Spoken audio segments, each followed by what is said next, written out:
बिस्मिल्लाहिर्रहमानिर्रहीम। अस्सलाम वालेकुम वरहमतुल्लाह। उर्दू टीवी में आपको खुश आमदीद कहता हूँ। सऊदी अरब में 6 साल सऊदी बच्ची के सांप के डसने से हलाकत के वाक़े पर सोशल मीडिया पर रंज का इजहार किया जा रहा है। अल अरेबिया नेट के मुताबिक ये वाक़या अबा में पेश आया। वाशरूम में इसे सांप ने डस लिया, लेकिन सऊदी बच्ची तमारा अब्दुर्रहमान की तदफीन कर दी गई है। सऊदी बच्ची के वालिद ने वाक़े की तफसीलात बताते हुए कहा कि वाशरूम जाने के चंद सेकंड बाद मेरी बेटी की चीख की आवाज़ सुनी तो उसकी मां तेजी से गई तो बेटी ने बताया कि चूहा उसे काट कर भाग गया है। वालदा का कहना है कि वाशरूम में हर तरफ नजर दौड़ाई मगर कहीं कुछ नजर नहीं आया। फिर बच्ची के जिस्म पर खराश का निशान देखकर उसे एक जगह काटने का निशान नजर आया। तमारा की फौरी तौर पर अबा जनरल हॉस्पिटल में दाखिल करा दिया गया। तिब्बी मायने से पता चला कि उसे चूहे ने नहीं बल्कि सांप ने डसा था। अहले खाना के मुताबिक घर से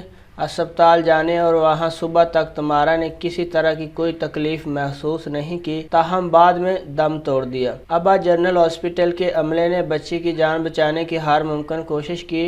खून के टेस्ट से पता चला कि कोबरा का जहर बच्ची के पूरे जिस्म में फैल चुका था, जिसकी वजह से बच्ची की हलाकत हुई है। गवर्नर सीर शहजादा तुर्की बिन तलाल ने सऊदी बच्ची के घर पहुंचकर सोगवार ख़ानदान से इजहार ताज़ियत की है। अपना बहुत सारा ख्याल रखिएगा। अस्सलाम वालेकुम वरहमतुल्लाह।